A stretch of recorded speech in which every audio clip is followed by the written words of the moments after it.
Assalamualaikum warahmatullahi wabarakatuh. Waalaikumsalam warahmatullahi wabarakatuh.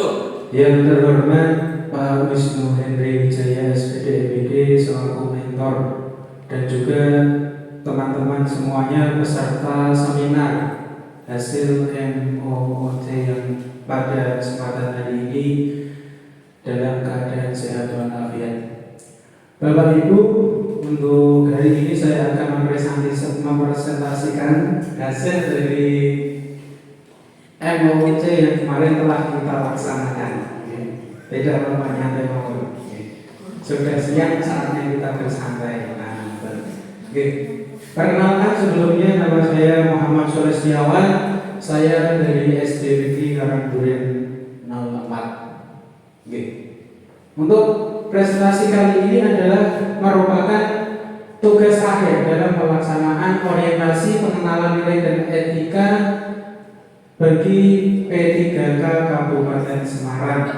Nah, Bapak Ibu semua, seperti yang sudah terjadwal, beberapa waktu lalu kita telah mengikuti beberapa agenda, yang mana tanggal 29 sampai 30 itu merupakan pembukaan yang bersama-sama kita ikuti. Kemudian tanggal 1 sampai tanggal 5 adalah rencana kerja, Jadi kita membuat rencana kerja dan juga berkonsultasi kepada mentor untuk dapat menghasilkan laporan pada kesempatan kali ini. Dan kemudian untuk hari ini, yaitu tanggal 6 Desember adalah merupakan agenda seminar, yang mana pada kesempatan kali ini kita semua akan menyampaikan hasil dari rencana kerja yang telah kita konsultasikan kepada mentor. Dan untuk tanggal 7, yaitu besok, adalah merupakan kegiatan penutup yang mana akan kita ikuti bersama melalui Zoom. Untuk rencana kerja 5 tahun. Untuk rencana kerja 5 tahun yang saya rencanakan, untuk yang pertama yaitu identifikasi masalah. Kemudian yang kedua adalah menggunakan alat peraga. Yang ketiga evaluasi model pembelajaran. Yang keempat adalah membuat materi dalam bentuk video. Dan yang terakhir adalah menyebarkan media ataupun hasil dari rencana kerja kepada teman yang ada di sekolah. Nah, untuk rencana kerja 1 tahun, itu adalah yang pertama identifikasi masalah, yang kedua konsultasi dengan mentor, yang ketiga menyusun perangkat pembelajaran, kemudian dilanjutkan membuat peraga yaitu biting hijaiyah.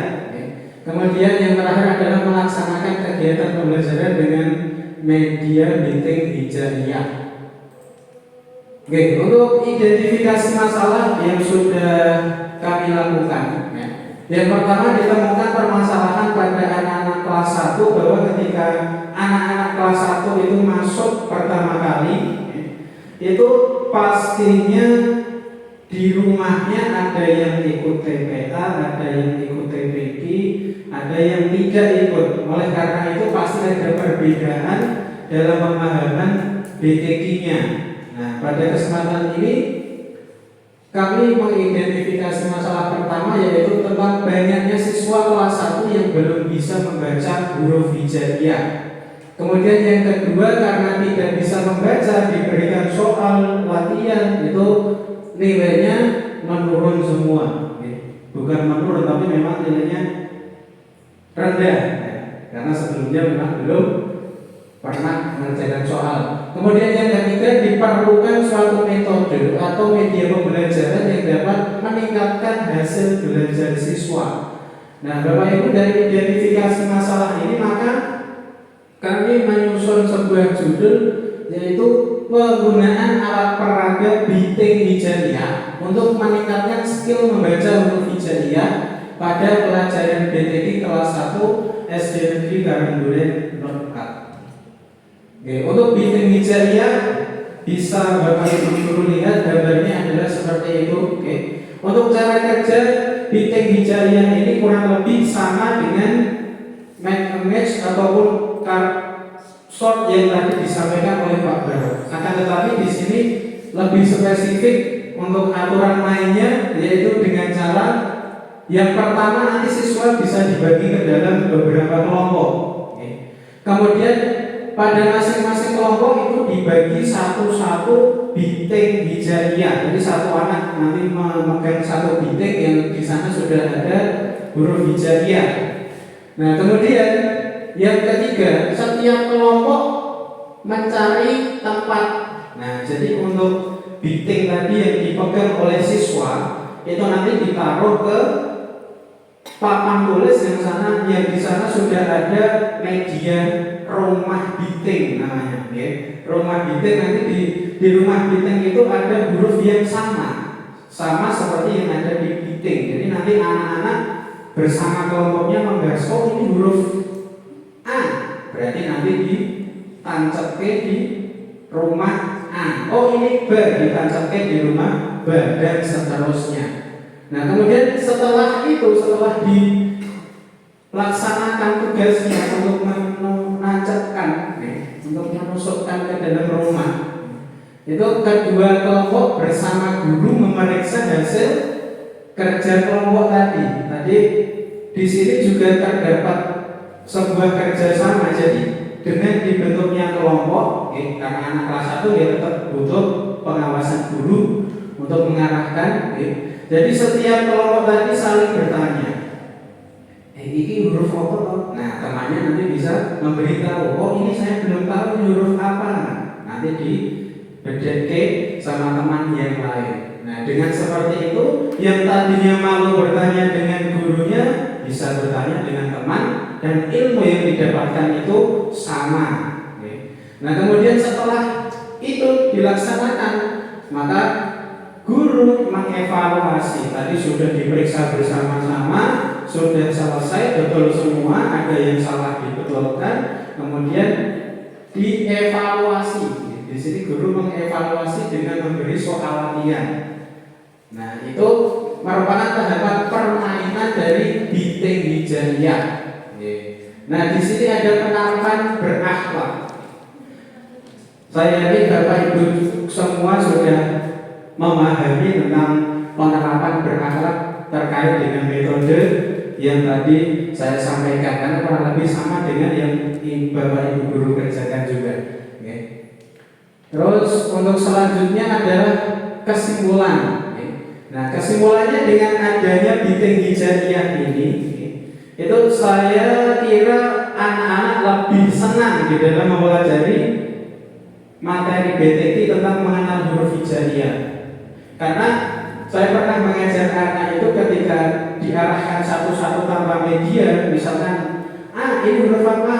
Oh itu apa? Anaknya sudah tahu. Yang kedua, B ini huruf apa? Oh itu bapak. Nah, yang C yang di rumah belum pernah ikut ngaji, C ini huruf apa? C ini huruf apa? Malah ikut pak gurunya, malah ikut bertanya, C ini huruf apa? Nah, anaknya ikut, C ini huruf apa? Oh malah ikut tanya. Nah, seperti itu. Nah, dengan adanya metode bintik hijaiyah, anak-anak tentunya akan lebih fokus, lebih paham. Karena apa? Masing-masing anak memegang apa yang menjadi tanggung jawabnya. Oh ini saya dapat A, nanti tugas saya menusukkan ke rumah A.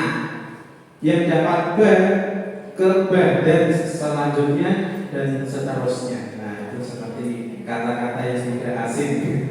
Oke. Mungkin itu Bapak Ibu sedikit paparan yang bisa saya sampaikan hari ini tentang bintik hijaiyah. Untuk selanjutnya waktu kami persilakan kepada pembawa acara.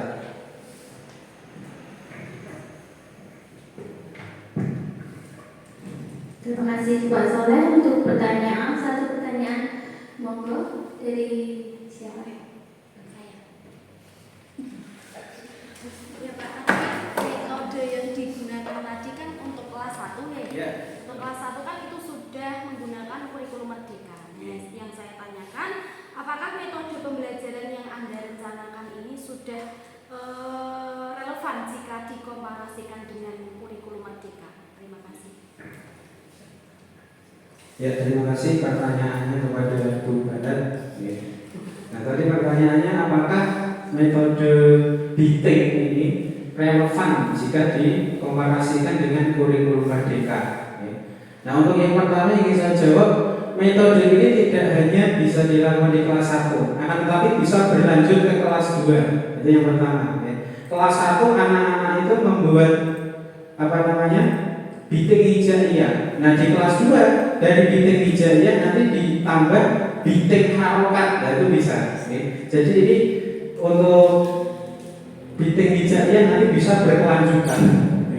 Nah, kemudian untuk kaitannya dengan kurikulum merdeka, untuk kurikulum merdeka BITIK hijaiyah ini juga bisa dijadikan produk, bisa dijadikan produk media yang bisa digunakan untuk anak-anak kelas 1 untuk sekolah lain dan lain sebagainya. Misalkan anak-anak kelas 1 di SD Karangduren Park membuat media BITIK hijaiyah.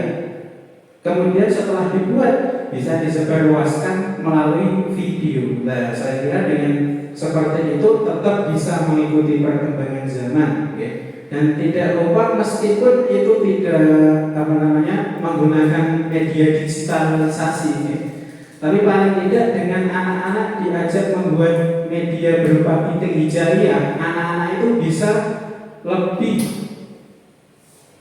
meningkatkan kemampuan mereka untuk bisa memproduksi sesuatu, bisa membuat sesuatu yang mana mereka juga paham, oh ini caranya seperti ini, oh ini nanti setelah saya buat, saya sebarkan ke adik saya. Nah, itu harapannya seperti itu. Jadi mungkin untuk pertanyaan dari Bu Barat, jawabannya seperti itu. Apakah bisa diterima? Ya, terima kasih. Untuk selanjutnya saya kembalikan ke pembuat acara.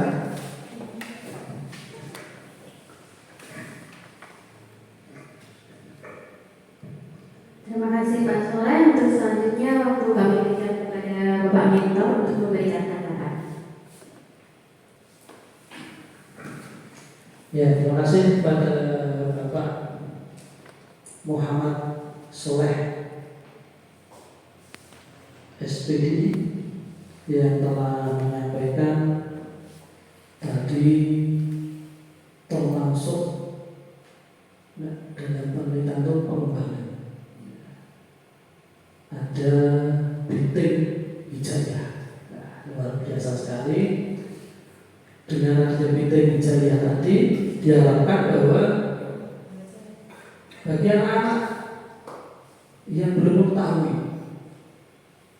huruf hijaiyah itu apa, bagaimana, itu mampu untuk paling tidak mengenal.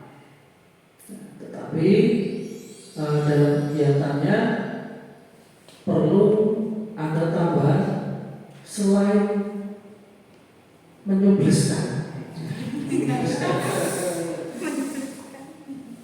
Itu juga ada menulis. Nah, itu jadi bisa ditambah dengan setelah anak-anak bisa menancapkan BITIK hijaiyah secara benar, anak-anak juga menyalin. Nah, jadi menyalinnya bisa dalam bentuk kartu. Setelah disalin, nah kartunya itu bisa ditempel atau dikasih kepada siapa, untuk diteruskan lagi. Nah, itu seperti pesan berantai. Nah, itu bisa.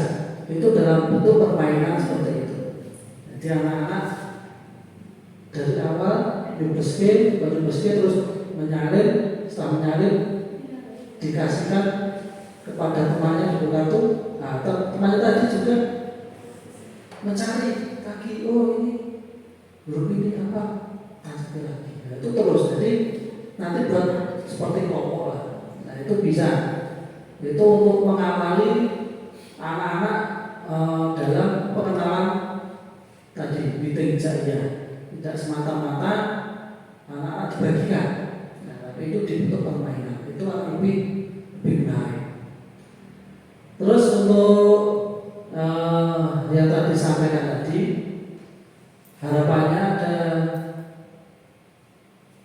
pengembangan. Tidak hanya BITIK, mungkin bisa dicari yang lain yang lebih, satu aman, yang kedua tahan. Nah, BITIK dari Pak Jodoh orang kekuatan itu kan cukup coklat. Nah itu bisa dimodifikasi dengan bahan yang lain, tetap itu namanya beting, tidak masalah. Karena di pemilu pun juga suara itu dikatakan beating. Jadi kata-kata beating itu bisa dipakai walaupun bahannya itu bukan beating. Terus untuk yang terakhir itu nanti bisa diterapkan juga di kelas atas atau di kelas yang lainnya juga sama tadi seperti metode kartu bisa diterapkan juga di bidang yang lainnya. Nah tentunya dengan adanya metode-metode yang ada ini, Bapak Ibu lebih semangat dalam proses pembelajaran. Nah ini Bapak Ibu sangat luar biasa sekali, baru hanya waktu 2 hari Bapak Ibu sudah menemukan metode-metode yang luar biasa. Tentunya Bapak Ibu juga saya yakin harus ada bersumber. Tidak apa-apa, yang namanya penelitian itu tidak bisa berdiri sendiri. Itu pasti ada sumber yang lama. Penelitian yang lama dikembangkan lagi. Itu tidak masalah, itu namanya penelitian seperti itu. Tapi kalau penemuan beda lagi. Itu dari saya. Selamat sukses untuk Pak Muhammad Soleh. Setelah ini nanti bisa diterapkan di mana tempat dalam bentuk apapun. Terima kasih. Wassalamualaikum warahmatullahi wabarakatuh. Waalaikumsalam warahmatullahi wabarakatuh.